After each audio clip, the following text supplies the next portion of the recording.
Who is the most, a little trivia question, most don't know, who's the most decorated American from the Vietnam War?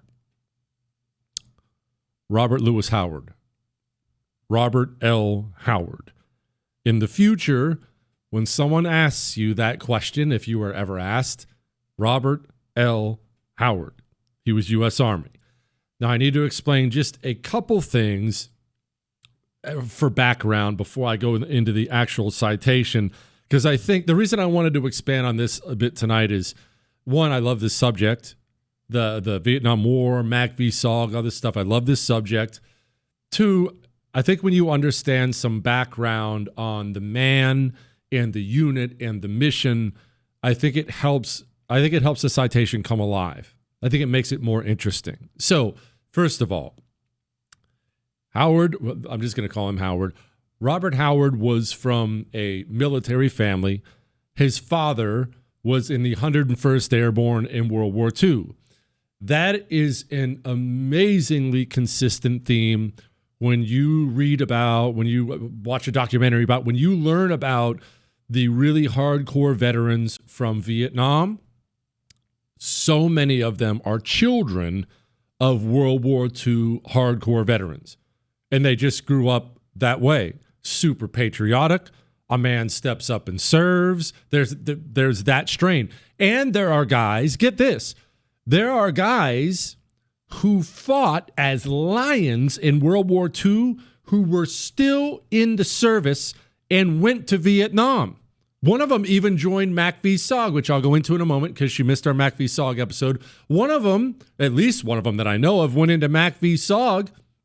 This freaking guy was just a lion, but he bowed out early because he said he was too old and he was worried that he couldn't keep up with the younger guys and he would get someone killed because he couldn't keep up anymore. That's how old he was. So instead, he just went to the camp and was in charge of supply. Hey, you need a special machine gun? You want some poison darts? I've got you. It's just this really cool thread from World War II to Vietnam that I keep running into that I think you would enjoy. Anyway, the guy's dad was 101st Airborne World War II. He is an Army dude through and through, Robert L. Howard. Now, let's do some Mac v. SOG talk. I already did I think I did at least an hour on it one day that you can go look up if this subject fascinates you. But Military Assistance Command Vietnam Studies and Observation Group. That's a long, convoluted term, isn't it? What does that even mean? Well, it was convoluted for a reason. These were the super secret commandos doing super secret things in Vietnam, the kind of things they make movies about, the kind of things if you talk to your son about them, his eyes get as big as saucers. It's known as the Secret War. Green Berets, Navy SEALs, Air Force Commandos, they came together to form this super elite unit, completely volunteer. And get this, it was so dangerous, by far, and I mean by far, the highest death rate in Vietnam. More men died than made it home. More men died than made it home. You are behind enemy lines at all times, being hunted at all times, outnumbered at all times, and it was so dangerous that you could withdraw at any time. No one will harass you. No one will make fun of you. That's how you left. You just walked in and said, that's it. I can't do it anymore. And every book I've read on it reinforces the fact that you cannot do it without end. There's only so much in the tank. There's only so many times you can dance with the devil, and eventually you have to leave. You just the human mind can't do it for forever. Now, how were the teams set up? Well, there are a couple different terms, and one of them is going to come back when I do this Medal of Honor citation. First, there were known as recon teams.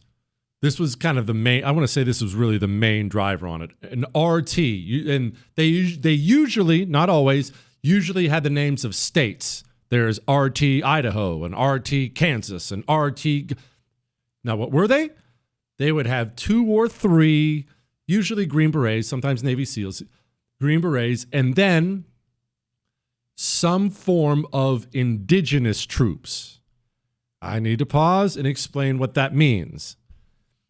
They took a couple different forms.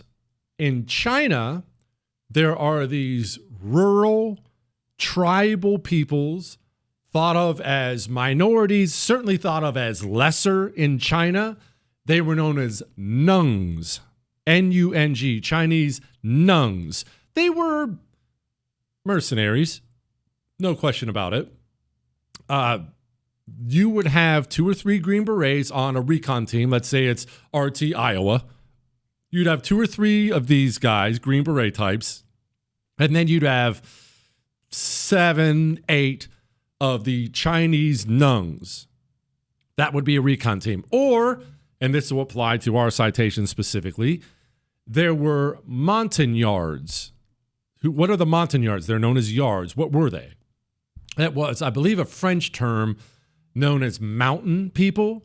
The Vietnamese, North and South Vietnamese, I should point out, hated them. Thought they were lesser human beings. They were stockier, a little thicker, and darker in skin than normal Vietnamese people. As you can imagine by the name, mountain people, they really lived in the highlands, the mountains. And there were different Montagnard tribes. You know, they weren't all Montagnards. There were different cliques, if you will. But I would say they were probably the most common troop type that would be attached to these recon teams. Now, I mentioned the recon teams were the main ones.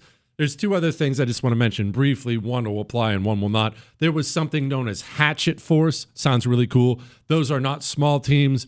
Those are large raiding parties. You go raid, wipe out a Vietnamese camp, and then get out. So we're not going to focus on that right now.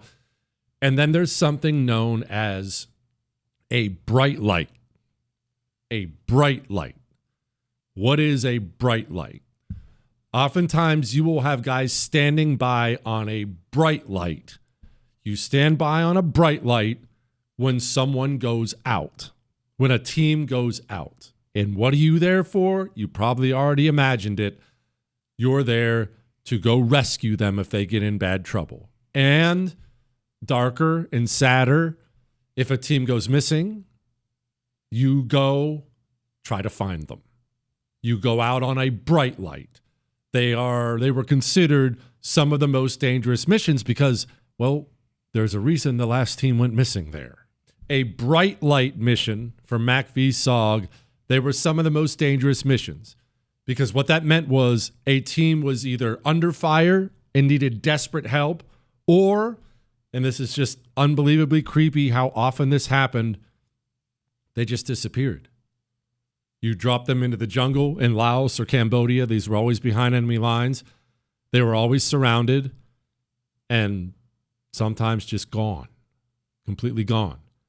And you have to go out and try to find them, rescue them.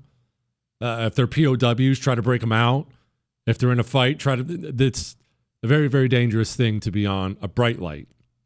Robert Lewis Howard did more tours in Vietnam than you can possibly imagine. He's passed away now, but a MACV-SOG legend. Really, he's a legend in any special operations community. And he found himself on one of these bright lights looking for a team that had just gone missing.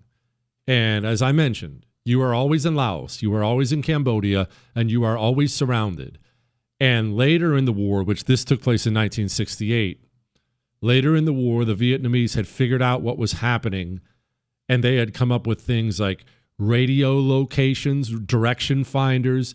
They had come up with their own hunter-killer teams specially designed to hunt down recon teams and kill them. That's what they were there to do. They knew these guys would land. They would hunt them down and kill them. And it happened a lot. So, born in Opelika, Alabama, Robert Lewis Howard. Ready? Aim. Honoring those who went above and beyond. It's Medal of Honor Monday.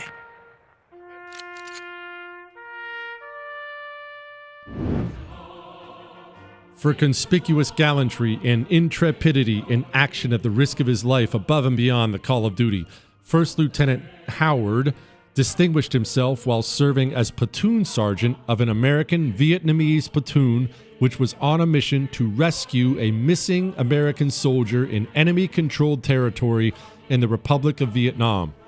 The platoon had left its helicopter landing zone and was moving out on a mission when it was attacked by an estimated 2-company force. During that, pause for a second. Remember, I said this is probably a 10-man team, roughly. I don't know exactly. If you're going up against 2 companies, that's probably 200 to 400 men. You're going to die. During the initial engagement, First Lieutenant Howard was wounded and his weapon destroyed by a grenade explosion. Pause, sorry again. When I say wounded, his hands were wrecked. They were still attached, but they were unusable when his weapon was essentially blown up in his hands. So he didn't have usable hands at this point. First Lieutenant Howard saw his platoon leader had been wounded seriously and was exposed to fire. Although unable to walk and weaponless, First Lieutenant Howard unhesitatingly crawled through a hail of fire to retrieve his wounded leader. As First Lieutenant Howard was administering first aid and removing the officer's equipment, an enemy bullet struck one of the ammunition pouches on the lieutenant's belt, detonating several magazines of ammunition. First Lieutenant Howard momentarily sought cover. Pause. He didn't momentarily seek cover. It blew up on his belt, and he was blown 8 feet away. Momentarily sought cover, and then, realizing that he must rejoin the platoon, which had already been disorganized by the enemy attack, he again began dragging the seriously wounded officer toward the platoon area. Through his outstanding example of indomitable courage and bravery, First Lieutenant Howard was able to rally the platoon into administering first aid to the wounded, giving encouragement to the defenders, and directing their fire on the encircling enemy. For 3.5 hours, First Lieutenant Howard's small force and supporting aircraft successfully repulsed enemy attacks and finally were in sufficient control to permit the landing of rescue helicopters. First Lieutenant Howard personally supervised the loading of his men and did not leave the bullet-swept landing zone until all were aboard safely. First Lieutenant Howard's gallantry in action, his complete devotion to the welfare of his men at the risk of his life were in keeping with the highest traditions of military service and reflect great credit upon himself, his unit, and the U.S. Army. And I misspoke there. I need to clarify something. This was not a 10-man unit. I believe it was 30 that he had on this bright light, and almost all of them died. I think 7 of them made it out alive. They didn't leave their dead behind either. They would stay there under fire and load the dead men on at risk of dying themselves. They would go out on these missions when they knew everybody was dead. They would go on a mission just to get the dead bodies, load them up, and bring them home so they could go home to their families and be buried with honor. That is a taste of what these guys did. I have encouraged you before. I will encourage you to get, again, go pick up a book on MACV-SOG. If you are not a reader like Chris, look, there's a million podcast episodes. These guys are allowed to do interviews now. There's YouTube. You can go look this stuff up. You will be dumbfounded that men like this exist. Heroes.